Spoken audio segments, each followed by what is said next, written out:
Assalamualaikum warahmatullahi wabarakatuh. Perkenalkan, nama saya Maya Delia Baro dengan NIM 22103080009 dari Institut Agama Islam Tazkiyah.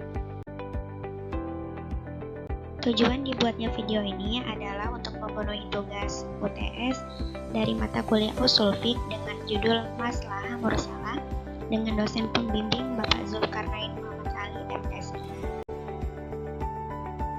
Pembahasan materi yang akan kita pelajari di kesempatan kali ini yang pertama meliputi pengertian dari masalah mursalah, yang kedua objek dari masalah mursalah, yang ketiga macam-macam masalah mursalah, yang keempat syarat-syarat masalah mursalah, kemudian yang terakhir kehujahan masalah mursalah.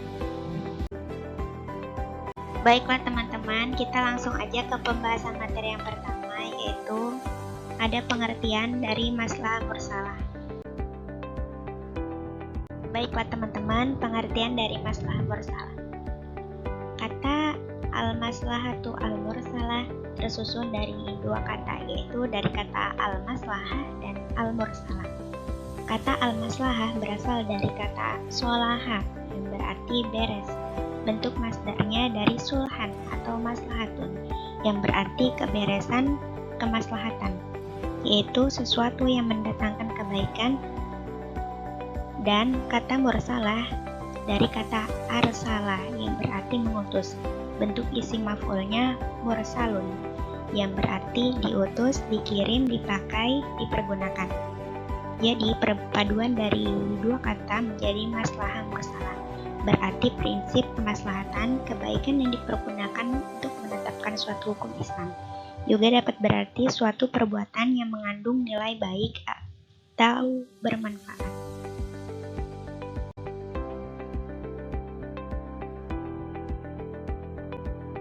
Kemudian yang kedua ada objek dari maslahah mursalah.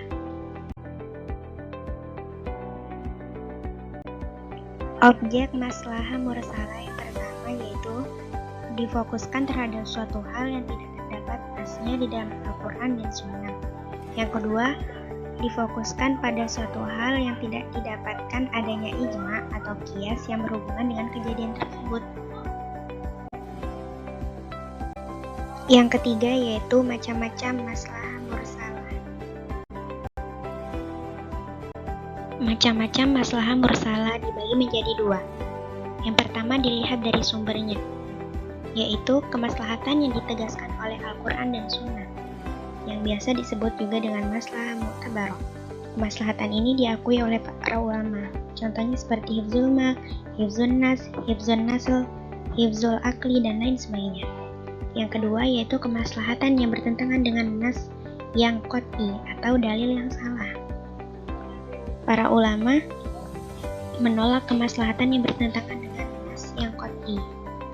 Yang ketiga, kemaslahatan yang tidak dinyatakan oleh syara dan tidak ada dalil yang menolaknya.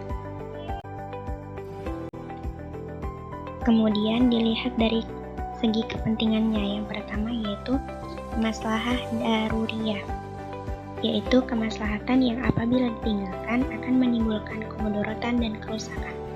Yang kedua yaitu maslahah hajiyah, yaitu semua bentuk perbuatan dan tindakan yang tidak terkait dengan maslahah daruriyah yang diharapkan oleh masyarakat tetap terwujud, yang dapat menghindarkan dari kesulitan dan menghilangkan kesempitan. Yang ketiga yaitu maslahah tahsiniyah, yaitu mempergunakan semua yang layak dan pantas yang dibenarkan oleh adat kebiasaan yang baik dan akhlak yang mulia. Yang keempat yaitu syarat-syarat maslahah mursalah. Syarat-syarat maslahah mursalah yang pertama yaitu tidak boleh bertentangan dengan maqasid syariat, dalil-dalil kulli dan juz'i yang qat'i, wurud dan dalalahnya dari Al-Quran dan Sunnah. Yang kedua, kemaslahatan tersebut harus bersifat rasional. Artinya, harus ada penelitian dan pembahasan hingga yakin hal tersebut memberikan manfaat atau menolak mudaratan, bukan kemaslahatan yang hanya dikira-kira. Yang ketiga yaitu kemaslahatan tersebut bersifat umum. Yang keempat, pelaksanaannya tidak menimbulkan kesulitan yang tidak wajar.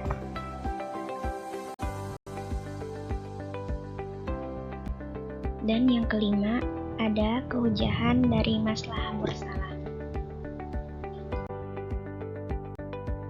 Kehujahan maslahah mursalah yaitu dapat dijadikan acuan untuk mengambil suatu hukum yang tidak terdapat nasnya di dalam Al-Quran dan Sunnah. Tetapi beberapa ulama berbeda pendapat mengenai hal ini. Mungkin cukup sekian yang dapat saya sampaikan. Kurang dan lebihnya mohon dimaafkan. Wassalamualaikum warahmatullahi wabarakatuh.